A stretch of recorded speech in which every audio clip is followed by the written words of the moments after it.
And joining me now, Governor of Maryland, Martin O'Malley, and Governor of Virginia, Bob McDonnell. Governors, welcome, both of you.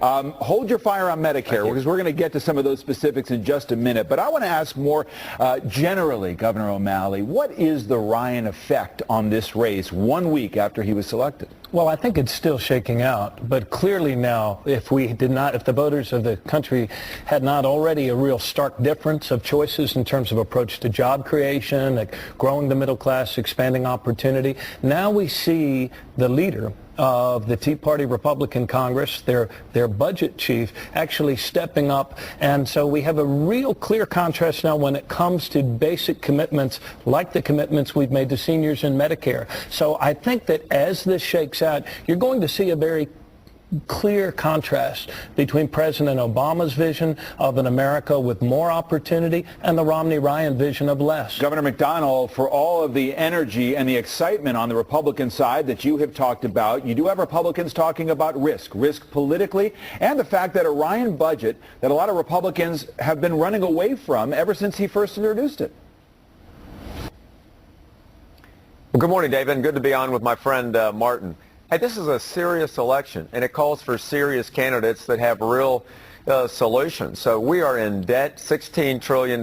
We have a horrific economy with the president's policies, 8.3% unemployment, over 8% in 42 months. It takes big ideas and things that are going to take some sacrifice for a lot of people in order to get our country back on track. Paul Ryan has been honest about what it's going to take. Medicaid is in trouble. Medicare is going to go broke in 12 years. And it takes some real changes in the spending habits of the United States of America to get our country back on track.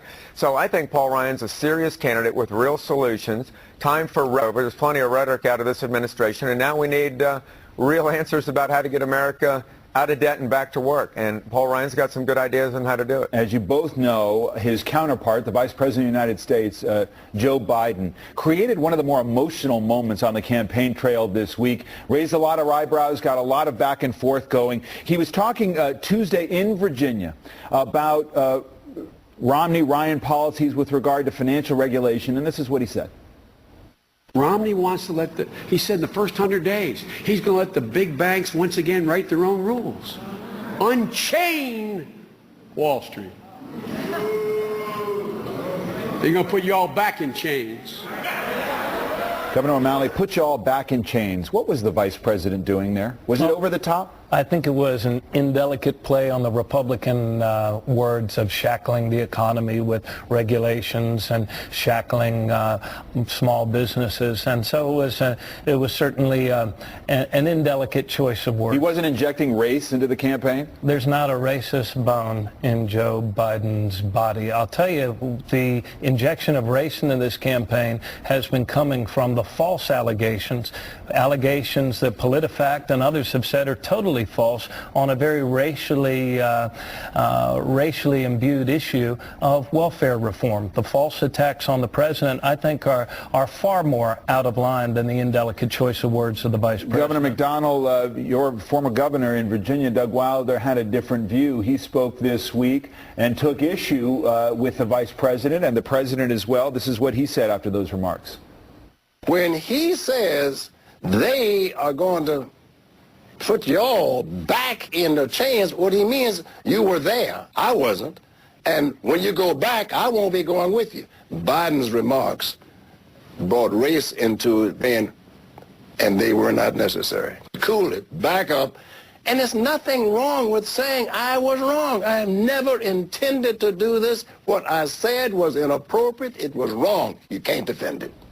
Now, look, the president, the vice president have said there was no racial connotation here that he meant. This is over-scrutinizing what candidates say when there are so many words that are said in this day and age on a campaign trail. How do you see it?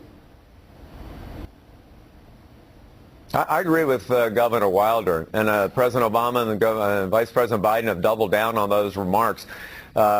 Listen, in the last couple of weeks, you've had that incendiary and way over-the-top remark. You've had allegations about Mitt Romney not paying taxes. You got a super PAC ad that says that Mitt Romney actually killed somebody's wife. I mean, this is way over the top. honest debates about issues, I would say, whether it's welfare reform or other things that are based on policy, that's fair game. We can disagree on that respectfully. But these character attacks by the other side are just horrific. But I understand it, because if you've got a record where you've got $16 trillion in debt and no energy plan and a jobless rate over 42 months over 8%, of course you can't run a campaign on the issues, and you're going to have to resort to that. I think it's way beneath the dignity of the American people. Very different than the Hope and Change campaign, very optimistic in 2008. Now it's negative and divisive, and I think the more we focus on serious issues like debt and Medicare reform and these issues, it'll be better for the people. You have Governor Romney talking about a campaign of hate on the part of the President of the United States. Strong words. Well, Governor Romney's the sort of guy, David, that you'd never want to play pickup basketball with. He's always fouling, and he's always crying foul. Governor Romney himself has launched a series of attack ads falsely accusing the president of unwinding welfare reform. It's been determined false. Governor McDonnell himself was labeled as false by his own PolitiFact for saying that the president's trying to do that. So I think what we've seen telegraphed here on this hyper scrutiny of Vice President Biden's remark is the intention of the Romney campaign to do everything in their power to rough up the president, to go after him with a huge money advantage, and to attack his character, and if necessary, to do it on grounds that in the past have been fraught with racial tensions and racial resentment. Let's talk about the effort to rough up both sides. This issue of Mitt Romney's taxes came up again this week. The Obama campaign putting pressure on him to release more of his tax returns, even saying this week, just release 5 years and we'll let the issue alone. Mitt Romney, Governor McDonnell, spoke about this on Thursday, an impromptu event where he was talking about Medicare, and then he answered a question about his tax returns. Here's what he said. I did go back and look at my taxes, and over the past 10 years, I never paid less than 13%. I think the most recent year is 13.6 or something like that. So I've paid taxes every single year. Well, a direct question related to that answer. Was that 13% in federal income tax? Is that what he paid? Why won't he answer more? Should he? This issue is not about Mitt Romney's tax returns. It's not what Americans care about. They care about their own tax returns and the whopping increases in taxes and regulation that this administration has put on the American people and what they're going to put on. Here's what we know about his tax returns. He's paid his taxes. He's released more documents than he needs to. He's made a lot of money. He's been successful, and he's a very generous guy. Now, I say, let's talk about what the American people are going to vote on, and that's jobs, debt, spending, energy, and the American dream. Mitt Romney's laid out a 5-point plan for the middle class, focusing on debt reduction and small business and trade and workforce development. I mean, these are the substantive issues, Martin and I think we both agree, that Americans care about, not tax returns. Is he lying about his tax? Do you think he didn't pay taxes? Oh, I don't know. It's hard to imagine that he would continue to hide and make the big secret of the campaign whether or not he paid taxes.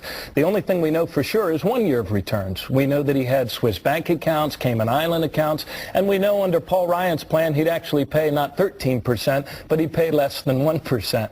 So I don't know why Governor Romney won't come out with his tax returns. Certainly when he was reviewing the tax returns of vice presidential hopefuls like Governor McDonnell or indeed Paul Ryan, he asked for more than 1 year of tax returns. Is there any evidence to suggest that Mitt Romney did not pay exactly what he should have paid in taxes under the law? Well, look, this is what we know. We know that he has been engaged in tax avoidance schemes with offshore accounts, with in the Cayman Islands and the Bahamas. You're not suggesting anything unlawful. There's no evidence to say anything's unlawful. But it is tax avoidance. At a time when our country needs everyone's help to accelerate our nation's recovery, he's hiding his money in offshore accounts and betting against the future of the United States. Hardly the credentials of a person that we should elect to lead. Governor McDonnell, quick response on that.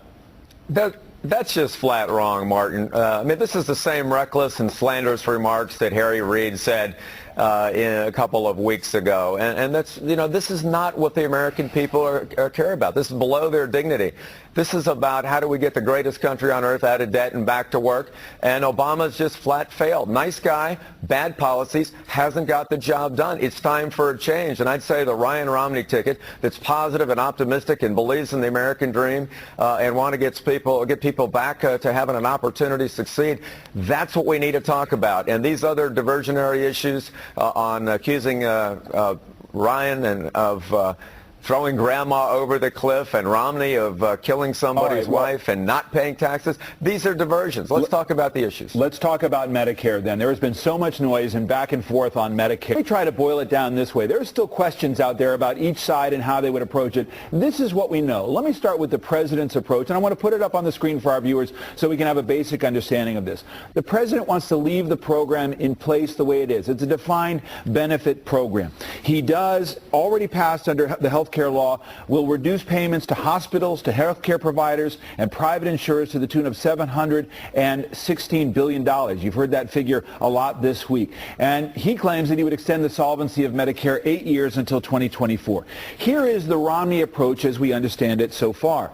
Beginning not until 2023, he would change the program. He would offer premium support or a voucher so that seniors could buy private insurance through competition. There would also be a choice, Romney says, that you could have the option of keeping traditional Medicare.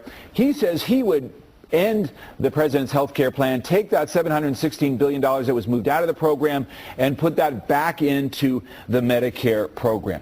So, Governor O'Malley, that's the approach. What are the key differences that people need to understand? Oh, the differences really go to the heart of what kind of country we want to become. I mean, Governor Romney's plan is for a country of less, where we actually cap what we do to protect the security of seniors. We give them a voucher, and we tell them, good luck. You're on your own to cover whatever the difference is. And the Congressional Budget Office has estimated that this will lead to our nation spending anywhere from $5,900 to $8,000 less per seniors. Those are dollars that are going to have to be covered by senior citizens themselves. But to be fair, that was scoring of the Ryan budget, which would not necessarily be the Romney plan. I mean, that's 60... Actually, Governor Romney said that there's really very little difference. He did say there's very little difference. Well, let me have Governor McDonnell respond to that point. The argument is if you put seniors in a position where they're exposed to the vagaries of the private market, they're going to have to pay more. Again, we're not talking about current seniors, current beneficiaries, but down the line, that's what folks would be forced to do. Well, all you need to know is that we're going to, the Medicare trust fund's going broke in 12 years, and President Obama's not only for the status quo, but he wants more spending without reform. That's just irresponsible and reckless. Every governor in the country is reforming their pension systems because it's defined benefit, and the numbers just don't work.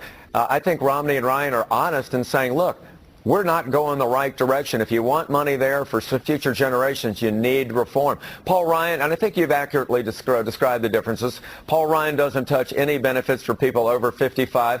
But after that, yes, gives people some choices. Do we not trust people to make good decisions for their own health care? Or do we believe government's got to make every decision for you? That gets to the heart of it. But if you get rid of Obamacare and take that $716 billion back, you can do an awful lot to shore up the solvency of the system, and that's what they're going to do. Well, look, one of the claims out there, and Paul Ryan has made it, is that the president has robbed the Medicare fund of $716 billion. Now, Democrats have attacked Republicans in the past for doing the very same thing. But these are not benefit cuts, and indeed Ryan made those same cuts in his own budget. In fact, he is denying payments to hospitals and providers, trying to get to the idea of more efficiency in the healthcare system instead of just paying for volume. Don't you think that that criticism is over the top by the Republican ticket? I do. I know Governor O'Malley does. Governor McDonnell first. We're broke.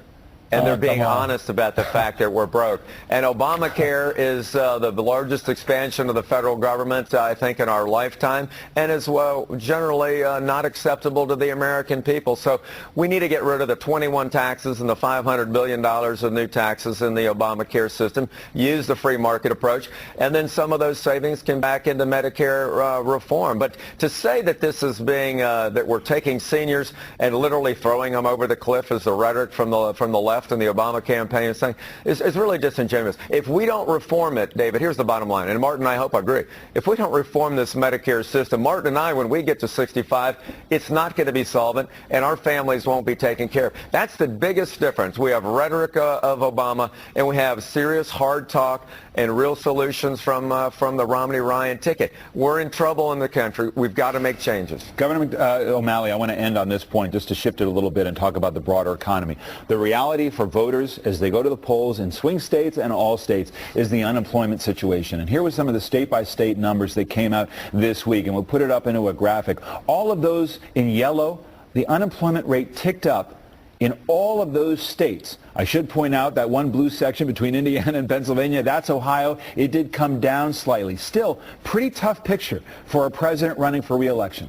Well, there will be ups and downs on this road to recovery, but there are some things that you cannot debate. And most important in my mind is this. We've had 29 months in a row of private sector job growth in our country. That's the longest stretch we've had since 2005. There were more jobs created last year in our country during the entire presidency of George W. Bush. More jobs created the year before than during the entire presidency of George Bush. The unemployment rate can and must be driven down. But that's only going to happen when we make some changes in Congress, remove the obstructionist Tea Party Congress. I mean, to what end, talking about the country's solvency down the road as Governor McDonnell was, to what end and what does it help to give $5 trillion more in tax breaks to people like Mitt Romney and his friends? Look, our country is a country that can create greater opportunities and a better life for our kids, but it's not going to happen if we continue to give away tax cuts to the wealthy. And the tax debate, the Medicare debate, it's all going to continue. Governors, as always, thank you both very much. Thank you, David. We'll take a break here. Coming up,